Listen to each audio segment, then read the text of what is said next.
Hello again. Welcome to another edition of Northern Spotlights with me, Terry McStay. Now, you might have noticed we have a different set. This time that's because we're on location in Leeds, and part of that is because of my next guest, who is Liz Towns-Andrews. Hi, I'm Liz Towns-Andrews, and I'm Professor of Innovation from the University of Huddersfield. So you have a number of titles. So you're a professor, you're an OBE, you're a recipient of the Queen's Award for Enterprise.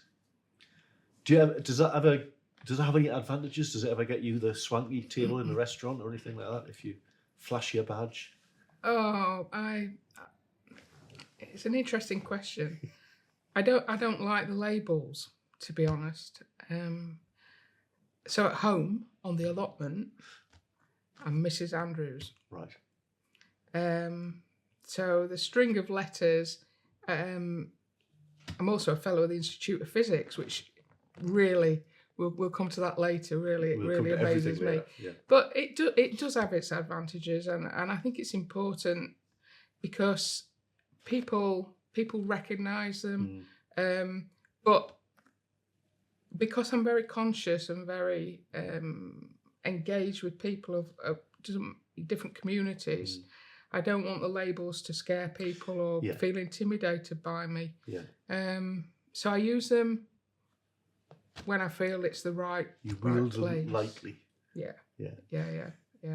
Because to me, I all of them, even now, throughout my whole career, the professor thing, 3M, Professor of Innovation, in fact, it all seems not me. It's very hard to believe sometimes. Yeah, very. Yeah. And I guess a lot of those things have been conveyed on you because other people have recognised something in you or one of your achievements and things like that. Yeah. So it's almost honouring them as well as you, I guess, in a way. Yes, that's true, because I know when the last one, which was the OBE,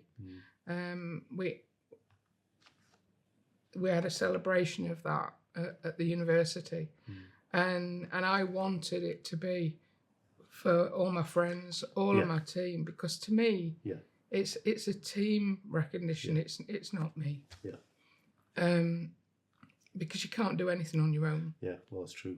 Yeah. So it's all through team. So who conveyed the OBE upon you? Which member of the royal family? Actually, it was the then Prince Charles. All right. So it was probably 2 days before we went into lockdown. Oh, really? Yeah, and I think it was a few days afterwards, he then announced he got COVID. So the last ceremony he did was the one that I was. So he could have given you more than an OBE. Yeah, it could have, but we didn't shake hands. But it was really interesting because they also got my name wrong at the ceremony. Yeah, it was all very, very odd. You stood there waiting to go and be presented, and they read out somebody else's name, and I'm thinking, what do I do? Do I leave Prince Charles waiting? Yeah. But anyway, I went out and I apologised to him, and we had a long chat because he said, "Oh, what do you do?" All right. And you could see in the background all the people running around because the person in front hadn't turned up. Right. So it was all very, very odd. But the Queen's Award for Enterprise, that was the Queen. Oh, really? Yeah. Right. Yeah, that was a real honour. So you've met the Queen and the now King. Yeah. Yeah. And many others of the royal family. But the Queen, that was a real honour, going to Buckingham Palace and meeting her when I got the Queen's Award. I mean, I know that you've said that they're not a big deal for you, but which one is meant the most to you? What do you think? Honestly,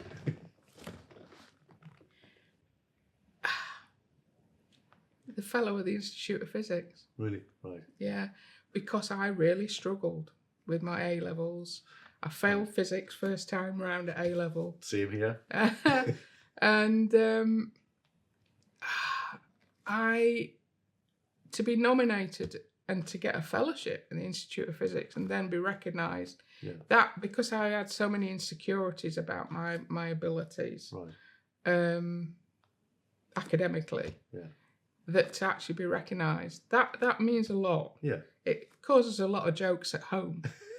But yeah, I mean, of the two national honours, I think probably, I suppose it's got to be the OBE, really. Yeah. But yeah, and it's nice to be able to choose though from a number of different ones. Isn't it? Yeah. So you mentioned the Institute of Physics. So that's when we first met, which is a long time ago, 30 years ago. mid-80s. Yeah. So I worked for ICI at the time in Runcorn, and you were at the Daresbury lab. And so I mean, there was a number of occasions when I was there, doing some physics, and you were. So what was your at that time? So that would have been early 90s. What was your position at the Daresbury lab then? Well, I joined Daresbury when I'd finished my PhD as a chemist, and I only went for a 6-month part-time job because I always wanted to be a teacher. Oh, really? Right. Yeah, and I went for 6 months, and I started off doing protein crystallography on one of the X-ray stations, and worked with the Oxford team who solved the foot and mouth disease virus. Oh, really? And I got offered on the back of the work I was doing there. I got offered a research fellow, a postdoctoral position in Israel, of all places, with a lady called Adi Yonath, and she solved the structure of the ribosome and got the Nobel Prize for it. She wanted me to go out to Israel and work with her on the ribosome project, well before she got the Nobel Prize. But I couldn't leave Chesterfield. I couldn't leave Mum and Dad and my northern roots at all. So I said no, and I stayed at Daresbury. And the facility, as you know, the synchrotron there was traditionally it was for physics, and physics experiments, spectroscopy and what have you. But over time, that facility was then used for biology and medicine, and industry came to use it as you did. And I built the first of the X-ray beamlines for medical research, which was funded through the MRC. But so for many years, I spent time working alongside academics who came to use the facility, supporting them. I built beamlines, and when we talk beamlines, they're not just a little thing this big. There is a danger that two physicists talking together might get into some physics speak. So at some point, we may have to translate into layman's terms. But I think we're okay at the minute. But so that for me was a steep learning curve, and coming out of a university environment which was quite sort of traditional labs, I really felt I'd sort of hit the big time, big science, and but my insecurities on not having A-level physics. Well, I did have A-level physics. I failed it first time around. I got it second time. I thought, oh God, and I used to get called Marvin the Paranoid Android. And I met this guy called Joan Bordas. He was the most maverick scientist I've ever met. And if Joan ever watches this podcast, because he's in Spain now, back in Barcelona, but he came from Cambridge and he was a biophysicist. And he was the one who he said, I don't care. I want you to watch, learn, and learn from me. Well, he did things, you wouldn't believe in terms of how this big facility ran. But he chain smoked, and he was just But I learned so much from him. Yeah. But over time, what happened was I had to make a decision whether I was going to stay and pursue a career in the science side, Right. or take the management route. Mm. And to be honest, I felt happier working with people, helping people to develop, excel, and do things. Mm. So I chose the management route because I still got the, I'm not a real proper card-carrying scientist sort of thing. So I became a group leader. I led teams of scientists, brought lots of grant funding in.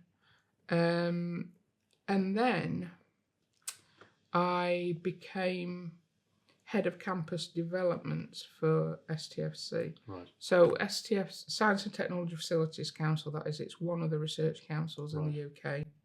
So this is in Daresbury, kind of near Warrington, and it's Yeah. it's kind of a mini CERN, isn't it? If anyone's familiar with where the Large Hadron Collider was in Switzerland, it was kind of a smaller version of that. Similar things. But there was a bigger site down in Oxfordshire called at Harwell, next door to the UK Atomic Energy facility. That was a real mini CERN. And I had staff in Oxfordshire, in Swindon, in Edinburgh, in Daresbury. But I led the joint venture developments of the science and innovation campuses at Harwell and at Daresbury in terms of bringing industry in to co-locate. And I worked for somebody who'd been in the Cabinet Office, and the skill I learnt off him was wordsmithing. Right. So I can wordsmith for England. So I can write. I can write pretty well. But I became, after led the campus developments, I then became Director of Innovation for the whole of the Research Council. Wow. So that meant, at the time, the annual budget was something like 600 million a year. And a third of it went to places like CERN and the European Space Agency. A third of it went into universities as grants, and a third of it went into the national labs. Right. And I got the job of justifying to our funders, the government, why that was good investment of money and what the impact was. What they got for it. Yeah, what they got for it. Yeah. So actually, so being a good wordsmith, I'm sure it came in pretty useful at that. Yeah. That stage. Yeah. I also wrote a lot of the submission for the quinquennial review, the select committee for the Research Council as well. So, yeah, I mean, not bad for someone who failed that A-level physics. I know, but also building all these experimental facilities as well. My dad became really impressed because if you saw one of these experimental facilities, they're very steel pipes, vacuum pumps, and I can spot lots of tinfoil. Lots of tinfoil, and I can spot a 3mm Allen key at 100 yards. But my dad suddenly saw an engineer in me because he was an engineer, and suddenly he could relate to what I was doing. They found it very difficult to really, because I was the first person in our family to go to university, and then to get a PhD and become a crystallographer. I'll never ever forget. I finished my thesis, and Bragg's law is a law about crystal structures and how X-rays bounce off planes in crystals, like if you think about salt and sugar crystal. And my mum gave up work to look after me when I was a baby, and dad traditional northern working class family. And I'll never forget when I was writing my thesis, my mum must have watched an Open University programme about crystallography. Right. And we went over for Sunday lunch, and I was just about to submit, and Mum said, "So, tell me about Bragg's law." Honestly, I'll never ever forget it. It was Not fantastic. words you'd expect to come out your mum's No, mouth. and I just... Your chin must have hit the table. It was, and I suppose really, Bragg was from Leeds. Did you know that? Oh, really? I didn't. No. So, Right.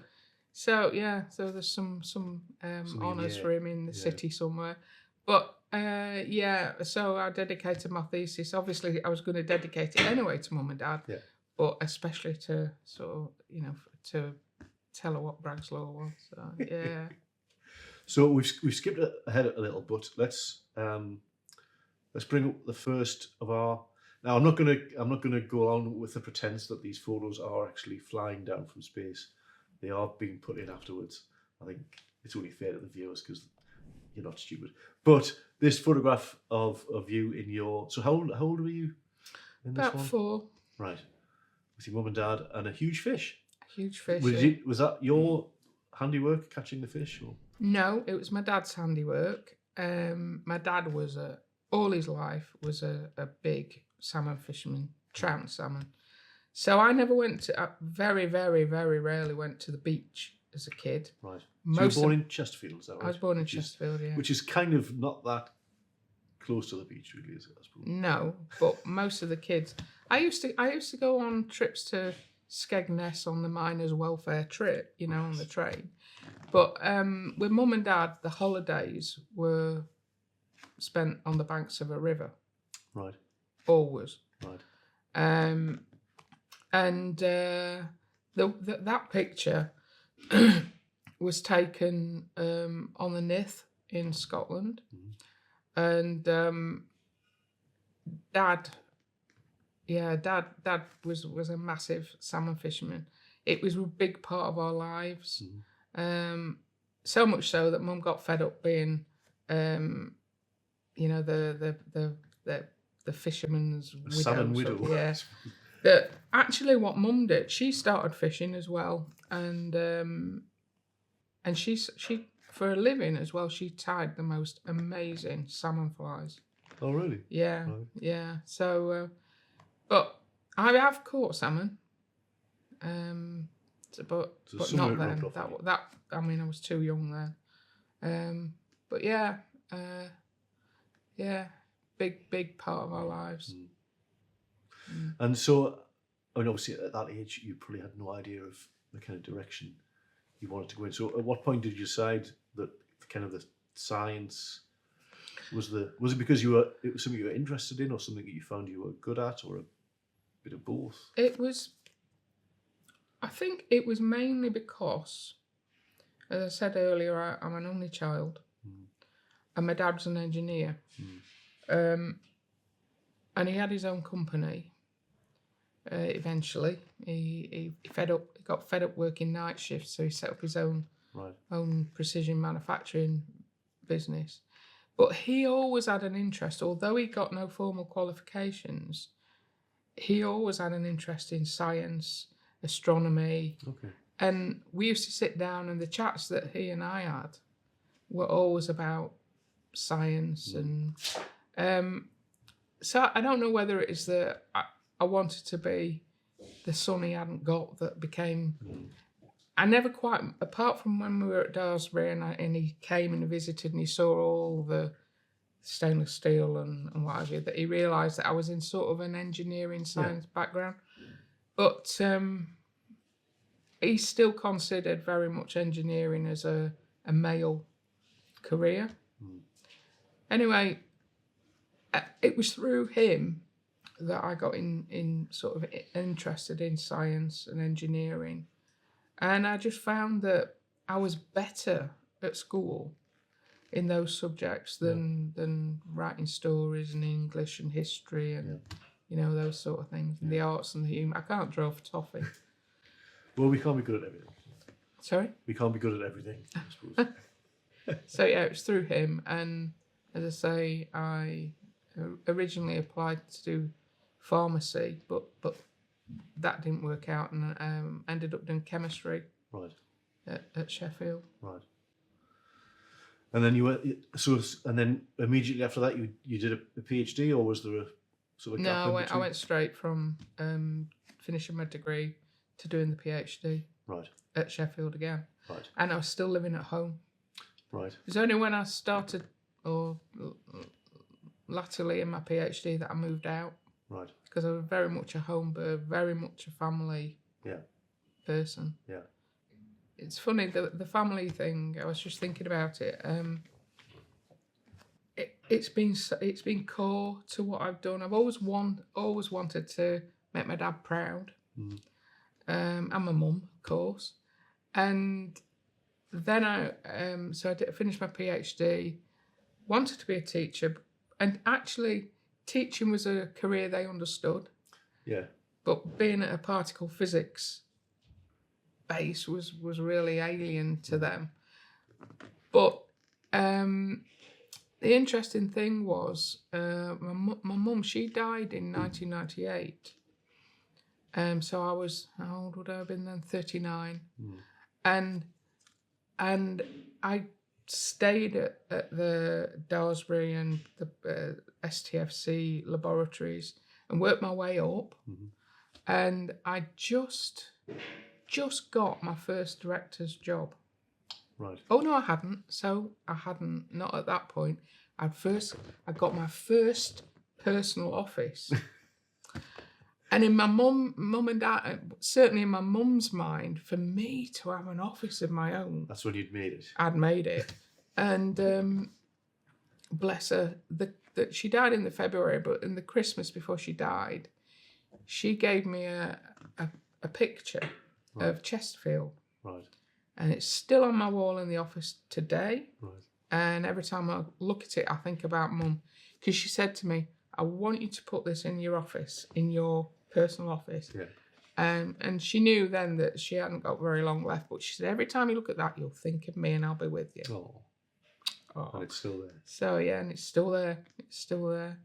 But, so I did, as I say, went up the ranks in the Research Council. I never got any ambition to leave, to be honest.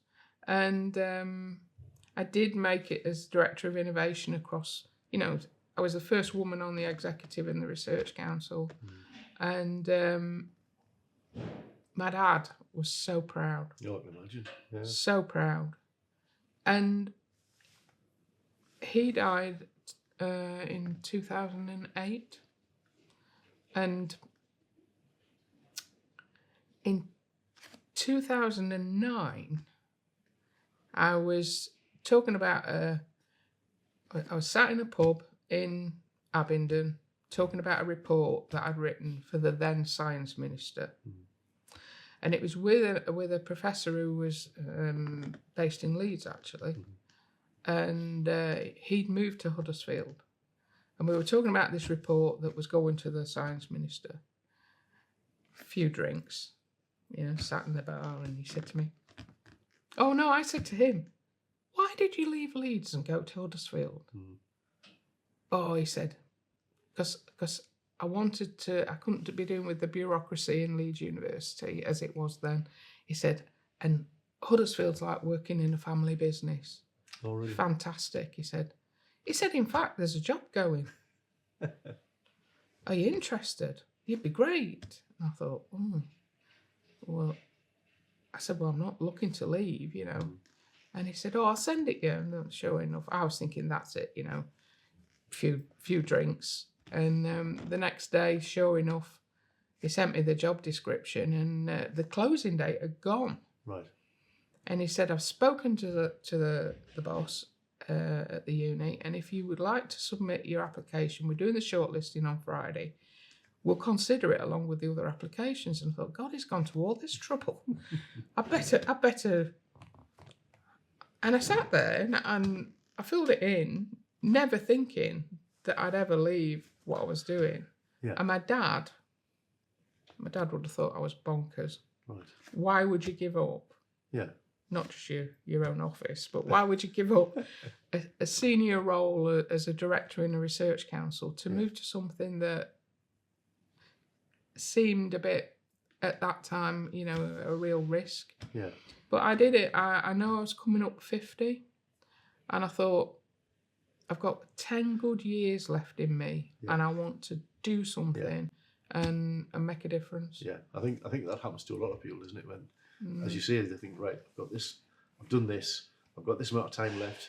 Do I want to carry on doing that thing, or do I want to do something different? I think a lot of people do take that leap, whether it's making a big shift as you did, or starting their own business, or just having a complete change of career. It's kind of not your last chance to do that, but probably the good time to do that. Now we've skipped ahead a little bit. So this second photo is you in your element at Daresbury. At Daresbury, in the heart of the science world, and that's probably, was that the late 80s, early 90s? That was 89, I think. Right. And that was a users meeting. Right. Where all of the academic people who used the facility came, and we celebrated the science. Because you had people from all over the world, didn't you? Coming to use that place, which was, I guess, essentially a way of getting access to really, really high-powered X-rays to do all sorts of different experiments. Is that a fair summary of what it was? A lot of the work I did actually at that time, and a lot of my academic papers are all about muscle and the structure of muscle, and understanding how the proteins inside muscle contract and relax. How does muscle contract? And to address diseases. Right. Did a lot of work on.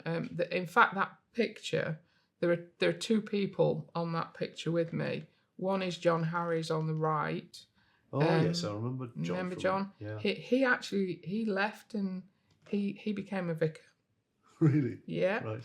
And the guy on the left is Rob Lewis, and he went to Australia to set up a big medical beamline at the synchrotron in Australia, and he's still out there. Right. He built detectors and X-ray detectors, but with the two of them, we did a lot of work on biological, medical applications of the synchrotron, so that muscle structure, but also with Rob Lewis did a lot on breast cancer, and imaging of tumours in the breast, particularly for younger women. Where traditionally, for mammograms, in younger women, you cannot see a tumour. Right. Because the tissue density is very different. It changes when you get older. That's why it's easier to see them when you get older. But with the synchrotron, we could tune the wavelength of the X-rays to really see. Yeah. And that's what you did in Australia. They built a beamline in Australia, which was like an NHS beamline in a clinic, and they did a similar thing in Canada. Right. So I was on international advisory boards in Canada for their synchrotron as well. So I remember when I worked in that kind of world, you really see that a lot of this research that is done at a really fundamental level, sometimes it's quite hard to see the point or to justify why it's being done, because it could be 10, 15, 20 years before it kind of reaches an application that people would understand. But if you don't do that really fundamental research, you're not going to get those. And I guess the people doing that work really have to have a vision of where this is going to lead, don't they? And I guess in some cases it doesn't lead anywhere, because it doesn't work out the way they hoped it would. And that always amazed me, that sort of dedication they had and that ability to see that, yes, we're doing this really intricate thing, which is going to be a long time before it's actually of any use, but we've got to do it because we can see what the end point might be. And I guess that was very much your world, wasn't it? Oh yeah. I mean, very much so, because I suppose when I arrived at Daresbury after finishing my PhD, it was a world of physics. You would question. I mean, the fundamental physics, even now, particle physics, astronomy, what is the point when you need money to build a hospital, sort of thing. But the way we took the science to address diseases, and we use the facility not just for pure physics, but for looking at real impactful research, research that had importance to life. Yeah. Which was really, really. Well, you mentioned William Bragg and his early work with X-rays and crystals, but it was because, and that was 100 years ago, maybe. But without that, they wouldn't have been able to look at the structure of DNA and all those sort of things that came from that. And he might never even have seen the fruition of the work that he did, but it's had such a massive impact, hasn't it? Yeah. Seen it done a lot of work on DNA as well. So all sorts of stuff. Collagen.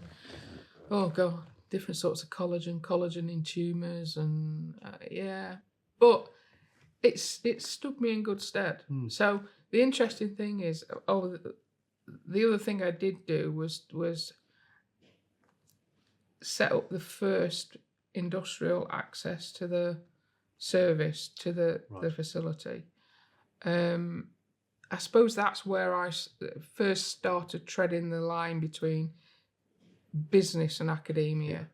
And I quite often, even now, when I'm giving a talk about stuff, I see you've seen that image where some people see an old lady and some people see a young woman. Oh yeah. Yeah. But to tread that line successfully and actually build, because many businesses feel that academics don't understand what they're about, don't speak the same language, haven't got the same objectives. To be successful, you've got to be able to see both images, the old lady and and speak both voices. And I think that is a skill I've got. Because if you want me to be a geek and be an academic, I can be. So I've got the trust and the respect of the academic community. But then on the other hand, I can whiz around and have a conversation with a business about their business needs, what they want. I've done. And sort of translate the two languages almost. I've sat on a lot of boards of companies as director of spin-out companies. I'm still on board of a company at the moment. Right. But so you mentioned that you were offered. Well, it sounds like you were almost coerced into leaving. I mean, did you worry that you were going to miss all the science stuff, or had you kind of done enough of that? No, I wasn't worried. What did worry me, because the job that I took at Huddersfield University was Director of Research and Enterprise for the whole of the university. Right. I didn't have any qualms whatsoever about the STEM subjects, because I suppose, I could equate to engineering, science, biology, all of the stuff I'd done previously stood me in good stead. What I was worried about was all the arts, the humanities, and the social sciences, and being able to do them justice. Right. But I have. I believe I have anyway. I hope the uni thinks I have. So that position was across the whole of the whole university. Yeah. And I worked with the Pro-Vice Chancellor. We put in place a major strategy to drive the research and the enterprise and the innovation forward for the uni. And it was interesting, the Vice Chancellor, who didn't know me, he didn't know of my previous life, really. I remember when I first met him and I first started, he said, I want an enterprise centre. And I said, no, you want an innovation centre? And he said, well, what's the difference? What's the difference, yeah. And I said, and at that point, so this is 2009, traditionally, universities had enterprise centres for exploiting intellectual property. Right, so they're all spin-outs. Yeah. And I said, at the stage the university's at, we haven't got the depth of IP Right. and the spin-outs. So where would you say Huddersfield University was at the time in comparison to Leeds, Bradford, Manchester? It was probably the same as Bradford. Okay. It was research. It had a lot of research going on, but it wasn't what you would class as research intensive. Right. Yeah. Like Leeds. Yeah. But it was like Bradford. But I said anyway. I said to him. He said, "What do you mean?" I said, "We want to look at spin-ins. So set up an innovation centre where we bring businesses in to co-locate alongside the university and drive collaborative relationships with them, showcase the excellent research we've got in specific areas." And I said, the other thing I don't want is a U word anywhere near it. I don't want the word university near it because it scares particularly SMEs. Yeah. And given where we are in Huddersfield and West Yorkshire, the number of, there's 99% of the businesses are SMEs. And I said, we should set it up as a wholly owned subsidiary of the university. Right. So that it's run by business for business, not run by, it's all about managing perceptions. Yeah. Anyway, we did that and we set, and he said to me, do what you want. He said, there's just 2 caveats. I said, what's that? He said, you've got to use that building across the road, which was an old mill that needed renovating. And there's a few of those in Huddersfield, I would imagine. A few of those, yeah. So you've got to use that building. Oh, and you've got to go and get the money to do it. And do you know what? It was probably and I've written a lot of proposals since then, but it's probably the easiest one I've ever written. Really? And I got 12 million. So you must have had a really clear vision of this is what we need to. Where did that come from? It came from my experience of working at the Daresbury and Harwell campuses.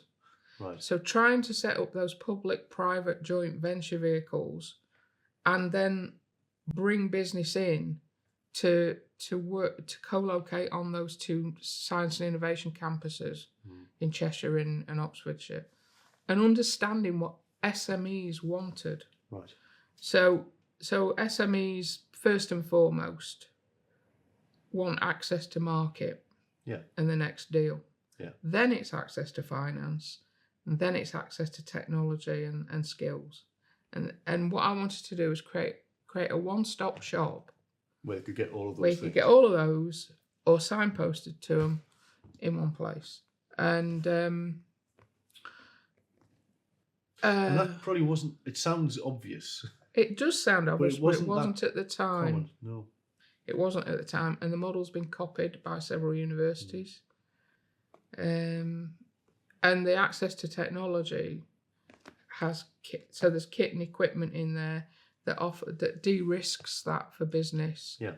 And that's the 3M Buckley Innovation Centre in Huddersfield, which I founded and got the funding for, and I was the chief executive for a while of the company. Right. But yeah. And the name came. So was it kind of? Were they a major sponsor of the centre, 3M? So what happened was, do you have unlimited post-it notes as a result? Well, no. Did we?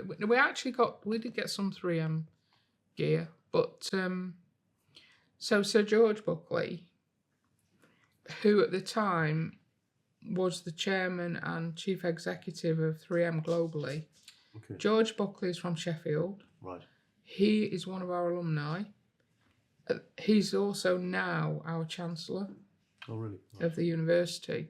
But George is a fantastic guy. So Sir George, he was visiting from the States with his team from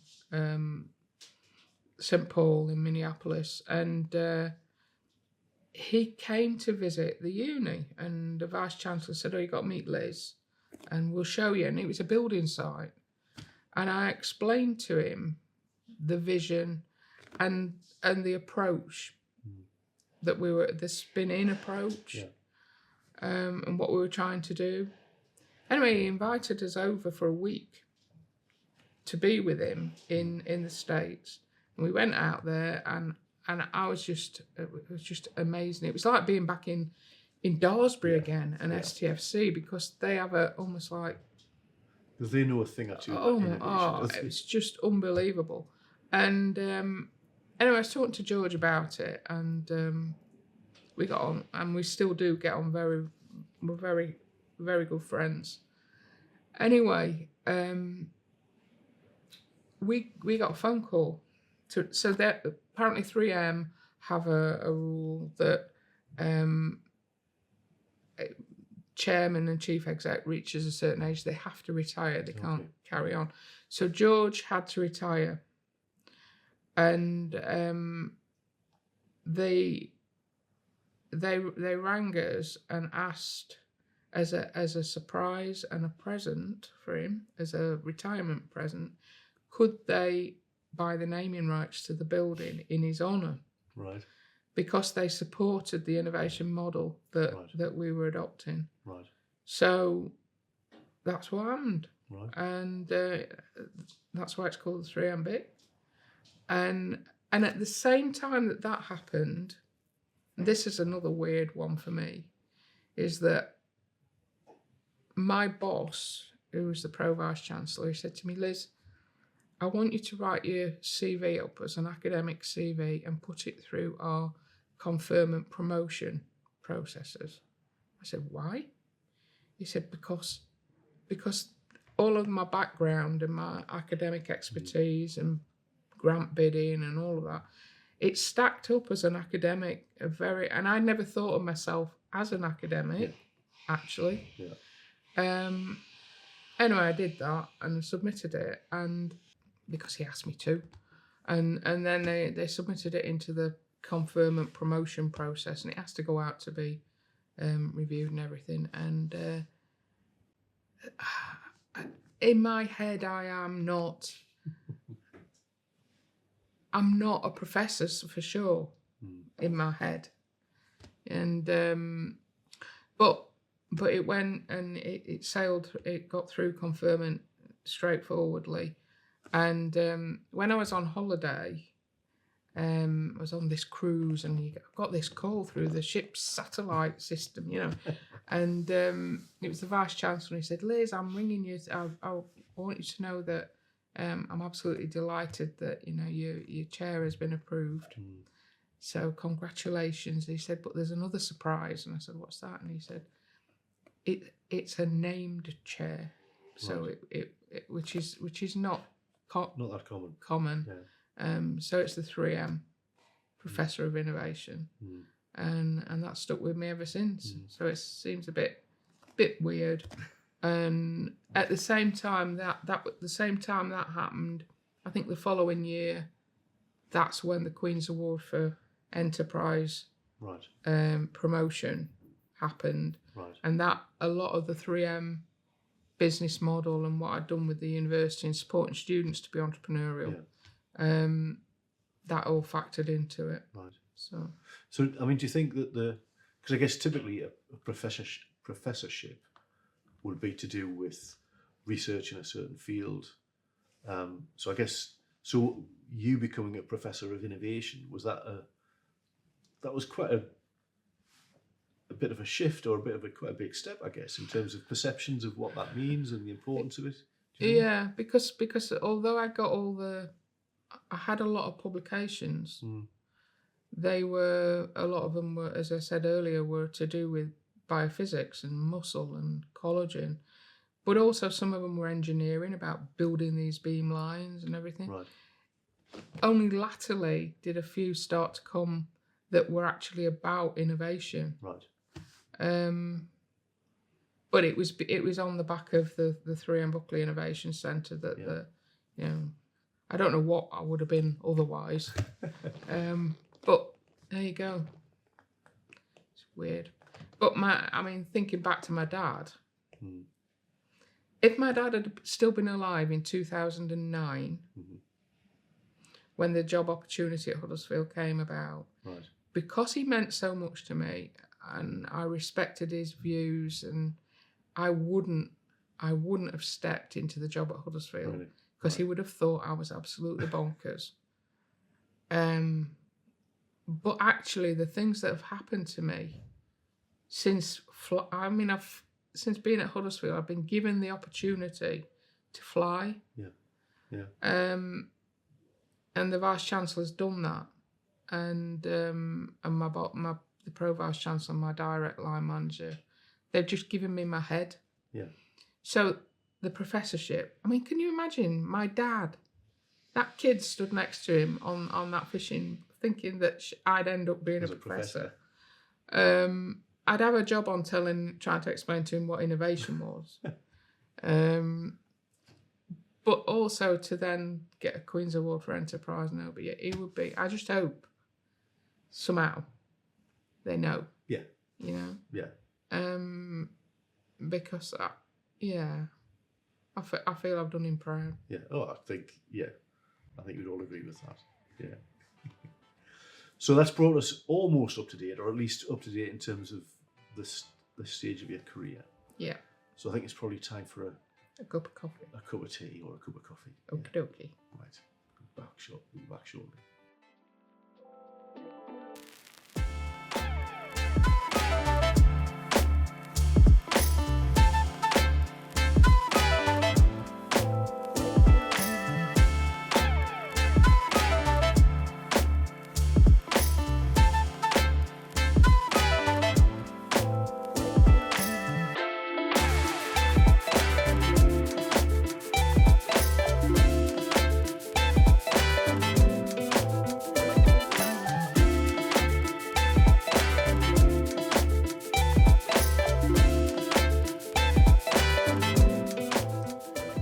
Welcome back. So we've got a cup of Yorkshire tea. Obviously, it'll be rude to have otherwise.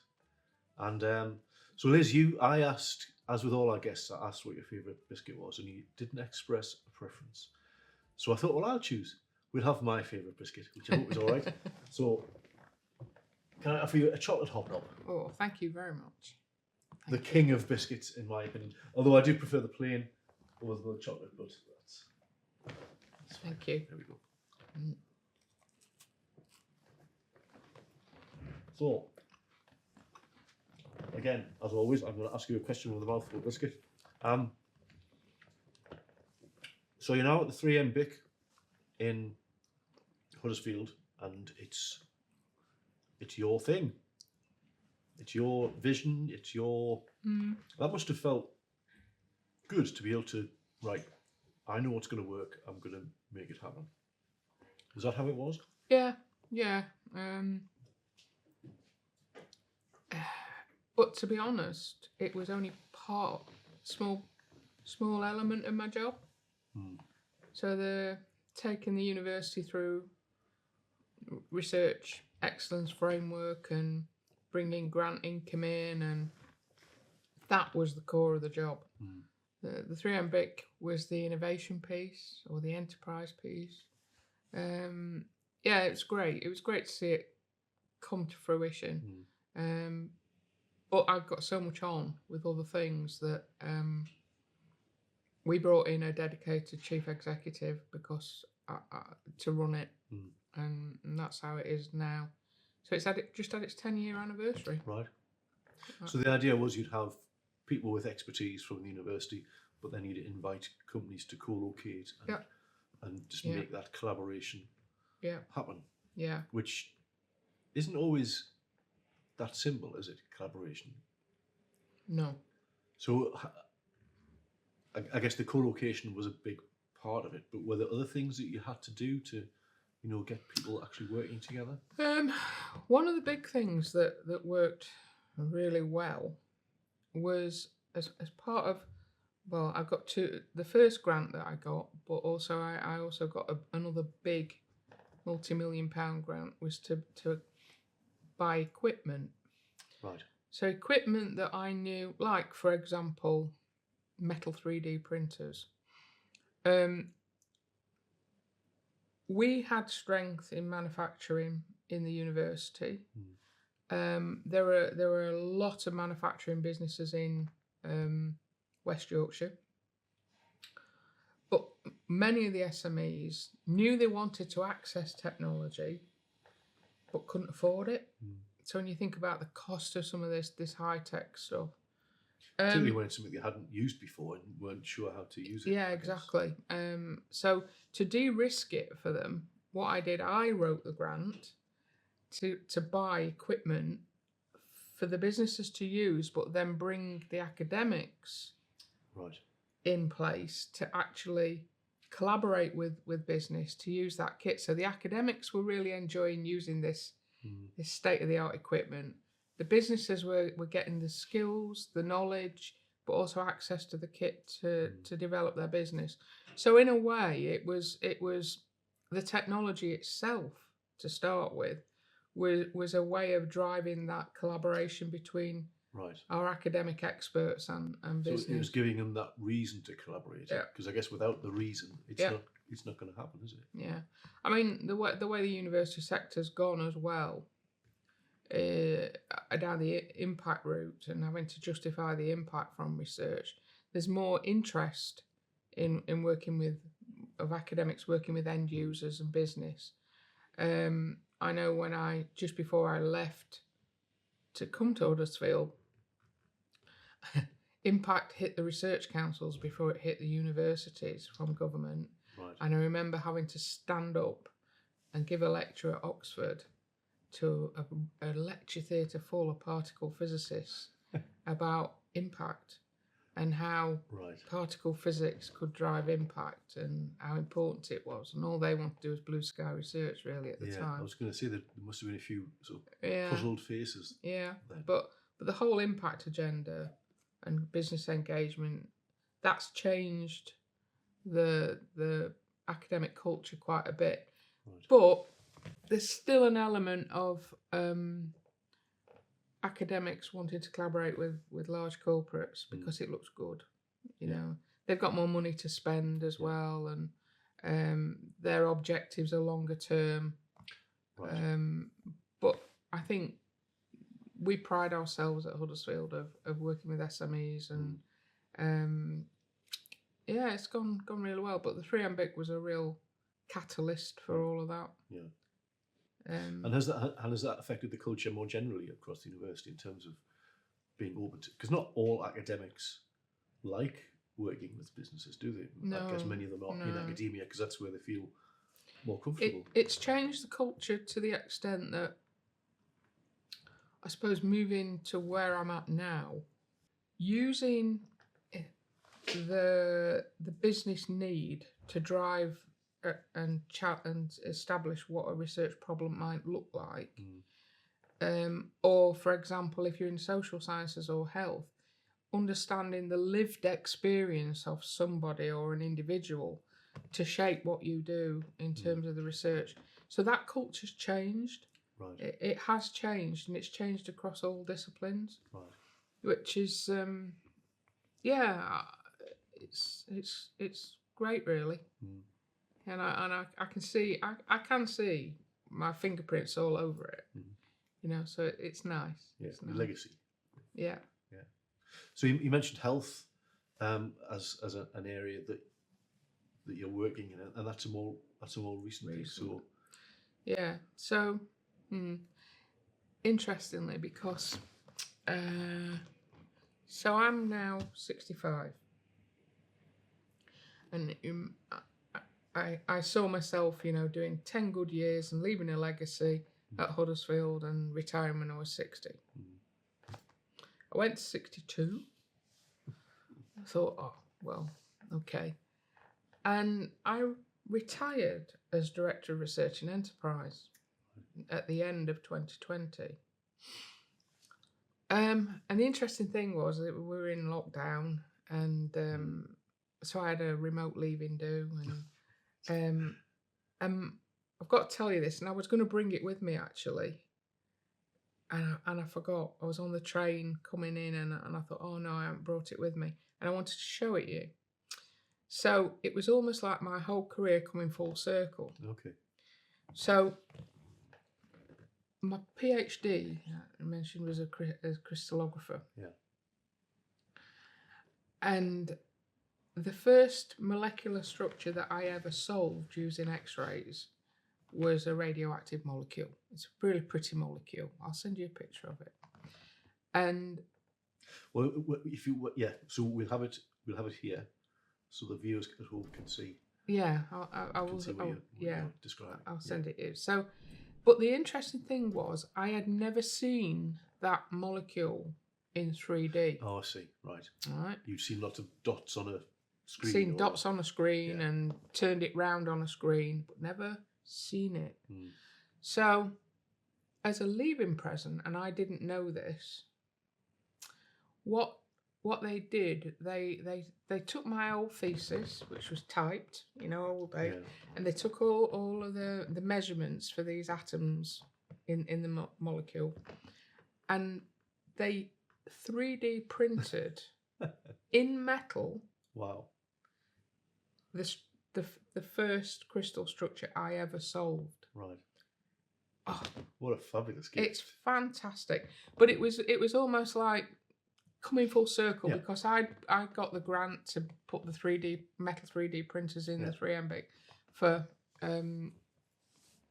businesses to use. But so I was over the moon. But the thing was, I suppose apart from having 3 months off when I had my daughter in 1992, and she's the light of my life along with my husband, I worked all the time, so I didn't want to just stop. Yeah, I felt I'd drop off a cliff. I'm always busy, always doing stuff. So I said to the dean of the business school, then about she asked if I fancied a 2-day job working with her and helping her to really change the culture in the business school. Right. I said, "Oh, that'd be good." So 2 days a week seemed good, and I was working full time because I loved it, because it was different. We were looking at sustainability, responsibility, all sorts of things. And then I got asked. So at the end of 2021, the university bought 7 acres of land in the middle of Huddersfield for a health innovation campus. Right. And at that point in time, they'd only got plans for the first building and what would be in it. Anyway, I was in the business school 2 days a week. That flipped up to 3 days a week, and I became Director of External Engagement for the business school. And I got asked by the Civic Society if I would give the public lecture the following March about innovation in the health system. Okay. And what did digital mean to a patient? And then, almost as a throwaway comment, they said, "Oh, can you tell us what's going to be on the health campus?" So I said, "Yes, I'll do that." It was November, the talk wasn't until March. And the closer we got to March, I thought, I'm not standing up in front of all these people and not knowing what the vision and the ambition is for the health campus. Yeah. So I got my thinking cap on again. And to me, this isn't rocket science, just like the 3MBIC wasn't. But at the time, it was very different. So up until that point, my whole career in STFC previously, and as Director of Research and Enterprise, I'd been a civil servant reporting into a government department that saw productivity of business driven by intellectual property, spin-out companies, scale up of those businesses, and high-level skills. All of those ingredients are absolutely key to business productivity. But the more I got thinking about it and did some digging, the cost to the UK economy of people people being absent from work or ill health, be it mental, physical health, the cost is about 150 billion a year, I think, something like that. It's a huge cost. So I got to thinking, well, actually, people are the biggest asset that any organisation has. So if you can get them healthy and well and back at work, that will be the biggest impact on business productivity you could make. Right. Rather than tweaking the production process or getting new kits or whatever. Yeah, the people are the key thing. But actually bringing it together with the other factors as well. Yeah. But because the government silo sort of approach, Department of Health is looking at people's well-being and trying to cure illness, whereas Department of Business and Trade are in with investment, startups, the usual stuff. But actually, the people, there's a big crossover. If you look what I did, I looked at the West Yorkshire situation, and if you look at it from a health perspective, at the time the government had just divided England into 42 areas called integrated care boards or systems, and if you look at the deprivation of those, West Yorkshire's the 5th most deprived in the country.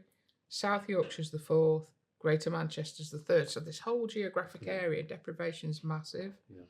Business productivity is the lowest in England.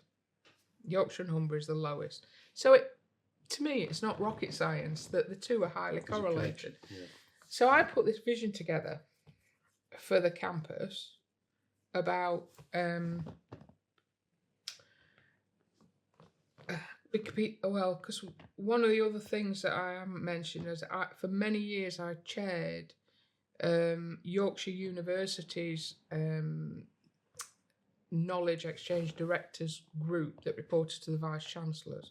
So that's 11 universities. Right. So I knew what all the other skills were and centres of excellence were and expertise, and what I wanted to do was create something in West Yorkshire that played to our strengths at Huddersfield, but augmented what existed in Leeds and at Leeds University, because we're never going to have a medical school, but our allied health professions are strong. So I took it down the health and well-being route. Right.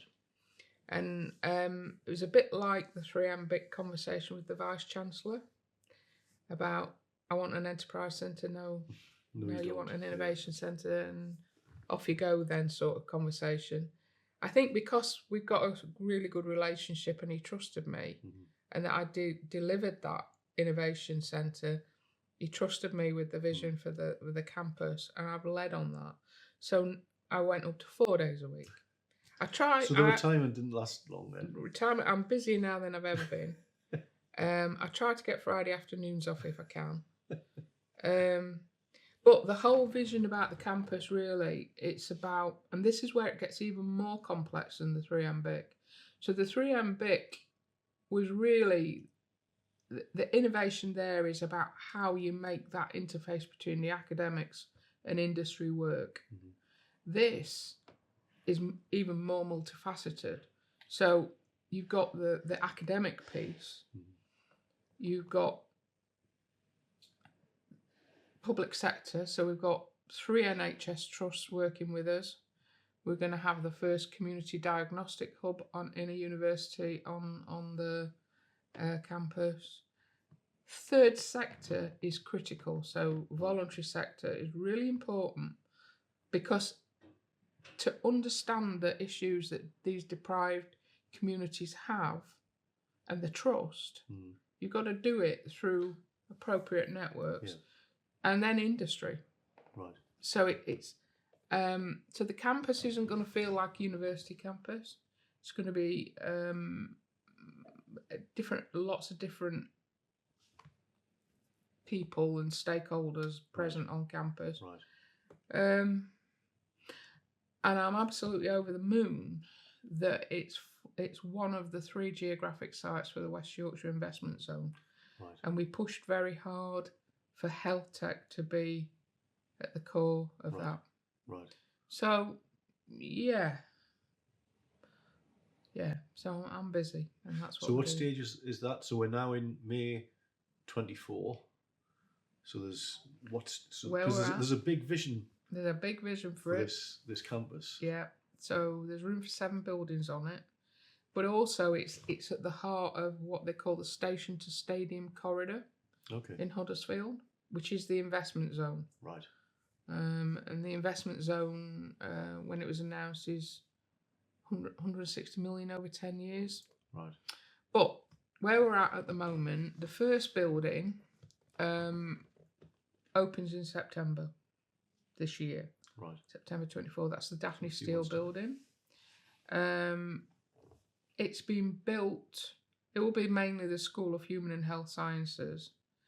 There is an anchor tenant in there, which is a partner of ours that delivers social care in the community. Mm-hmm. They're going to have a big clinic, an NHS clinic in there. But it's been built. What's very different about it is it's been built as a model hospital. Oh, really? So it's got model wards, acute wards. So you've got the patient journey in the hospital. Right. There's a mock residential home in there. So you'll be able to use it as a test bed for tech in a semi-medical environment, in a hospital environment. Department of Health and Social Care are really interested in that. Right. So that opens in September, and it's been named after Daphne Steele, who was the first Afro-Caribbean matron. She's a midwife from West Yorkshire. Right. So the number of people that we keep meeting that say, "No, she delivered me." It was wonderful. So that's the first building. The second building, we start construction of that in July this year. Right. And it will open late summer 25. Right. And that on the ground floor has a community diagnostic hub with all the MRI, CT and ultrasound scans. That's being run by Calderdown Huddersfield NHS Trust. Mm-hmm. Then there's going to be a floor which is university, which is dental hygiene, with a plan to perhaps move towards dentistry in the longer term. The top floor, which I've got UK Shared Prosperity Fund money from West Yorkshire Combined Authority, is going to be 3MBIC health and well-being, basically. So it's using all of the lessons we've learned from the 3MBIC, but in a health and well-being context. Right. And we're doing a lot of the business support activities and community engagement already before the building's even up and running. Mm. And there's access to tech as well. Right. And we are inundated with local businesses wanting engagement, which is fantastic. Because I think sometimes a big building can be a distraction, can't it? Or there's an assumption that the big building is going to achieve something, but it doesn't. It's those actual connections that's important, isn't it? It's the connections, the networks. But for me, so where I went with it as well, yes, the buildings are expensive. They're big capital infrastructure. They are regenerating the town. Mm. So you've got the traditional economic impacts of buildings. Mm. But for me, it's what goes on in those buildings that's the most important thing, because if we get the vision right and we get people healthy, well, happy, wanting to go back to work, that societal impact will drive secondary economic impact, because the productivity of the economy will rise. So yeah, I've got a vision for the third building as well, and that is really out there. Are you able to share that with us, or is it still? Yeah, no, I could. It's so for me. Because of the deprivation and the health inequalities and and really getting into building trust with the communities, I got to thinking about how do we do that? Because with the best will in the world, a university can't just stomp around in a community and think it's got the trust of that community. Yeah. How do we do it? Well, there's a facility in London called Bromley by Bow that's been for many, many years held up as an exemplar of how communities engage with primary care and the health system.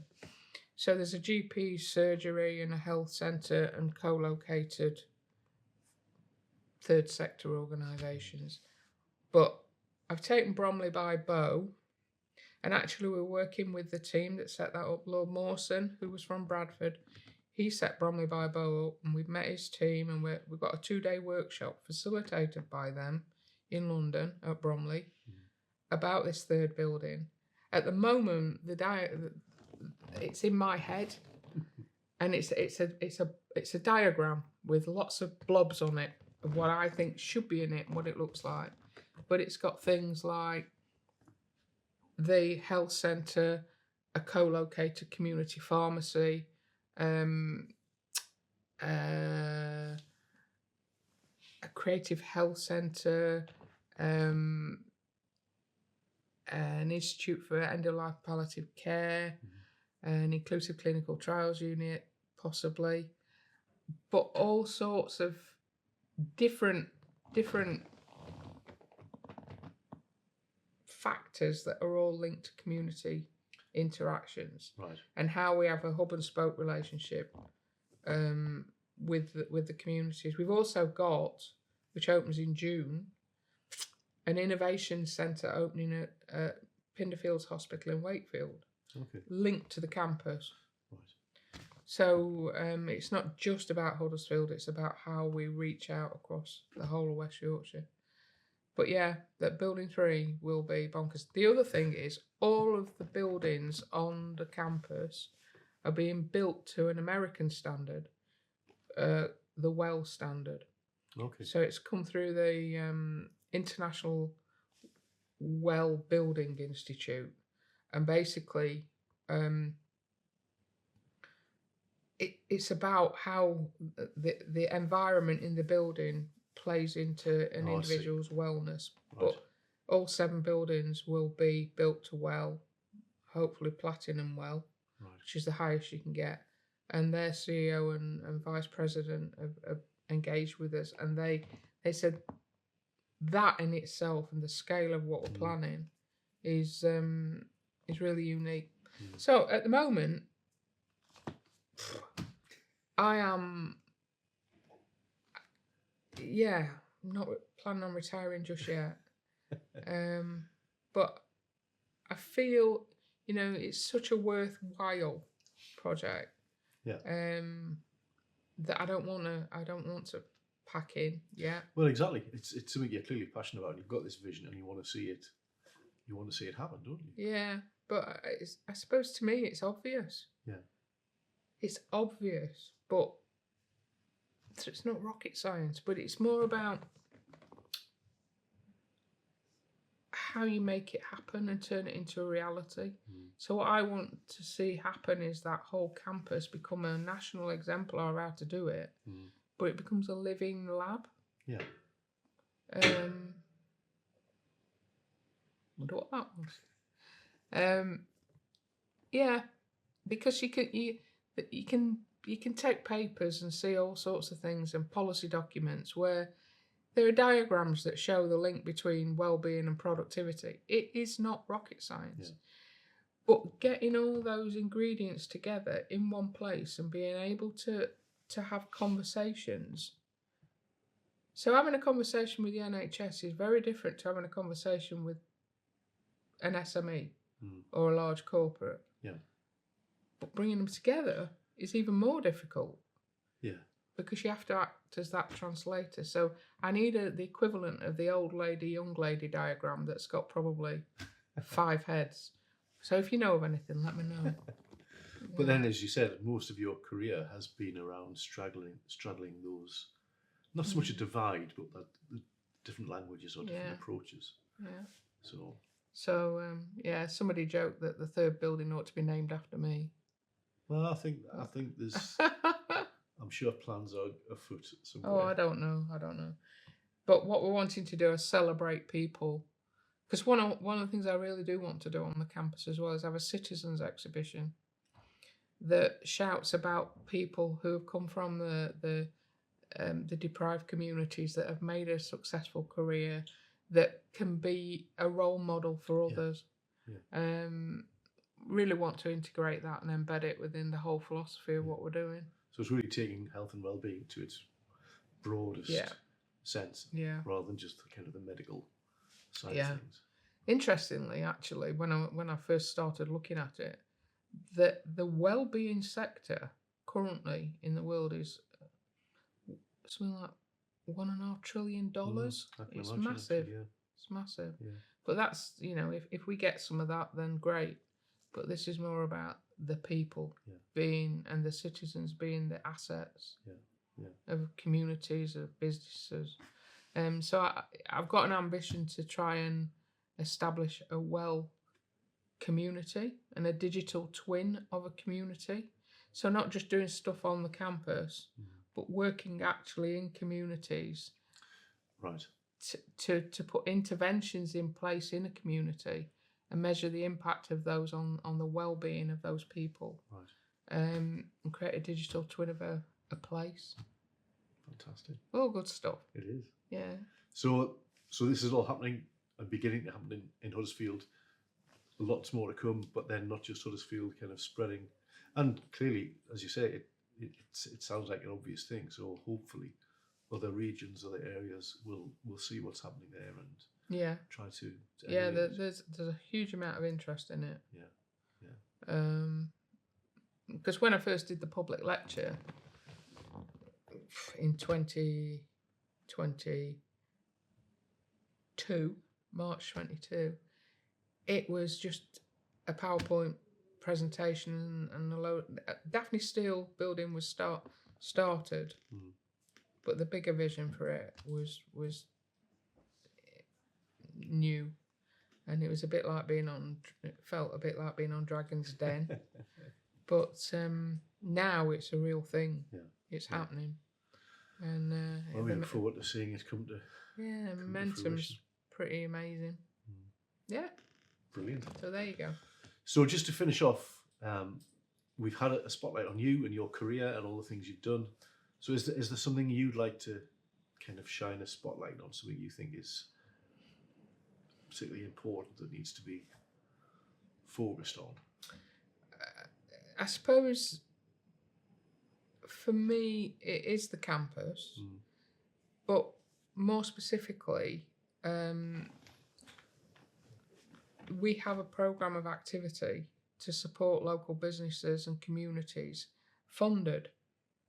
And I think the Health Innovation Programme, it's funded through UK Shared Prosperity Fund. Right.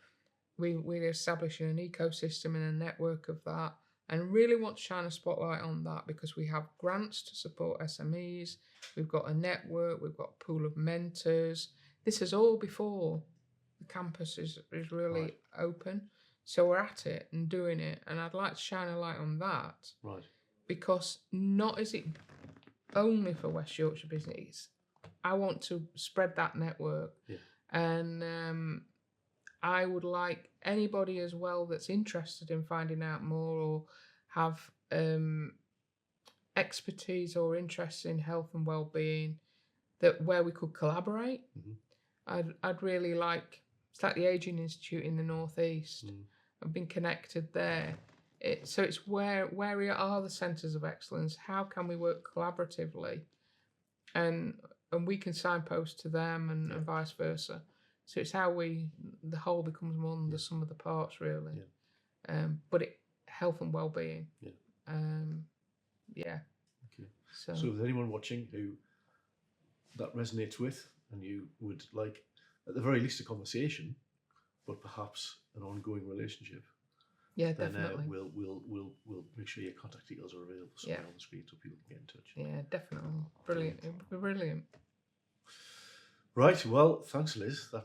What an amazing story. What an amazing career. Probably not what you or your parents expected when you were stood on that riverbank with a No. huge salmon, or when you were failing A-level physics. Only the first time, though. Yeah, thank you. You must be pretty amazed yourself when you look back. It's like it's not me. It's like it's happened to somebody else, really, and I'm very proud of what I've done. But to me, it's just business as usual. It's just me. Just like when I'm sort of in my greenhouse or on the allotment planting my plants, you know. Actually, what I didn't say was my dad. One of the things he always said to me, which I think has put me in really good stead. He said to me when I was really little, probably the same age as that on that photo. Yeah. He said, "Listen to everybody." He said it doesn't matter whether it's a homeless person on the street or royalty. He said, you listen to everybody because everybody's got something valuable to offer. Listen and learn. And I think that I do. I can talk to anybody. Yeah. And listen to anybody. Yeah. More importantly. Listening is critical. Yeah. So thank you, Terry. Thank you, and I've enjoyed listening to you. I'm sure we all have too, and we look forward to seeing what's going to happen next in the with the health campus, and perhaps another stage of your career. Oh God, who knows? I mean, you've tried to retire once. Yeah. We'll see. Yeah. Well, blimey. Yeah. Well, we'll see. We'll see. But thank you. Thanks, Liz. Well, thanks for joining us for another episode of Northern Spotlights. I hope you've enjoyed it. And do join us again next time to hear some more inspiring stories from the North.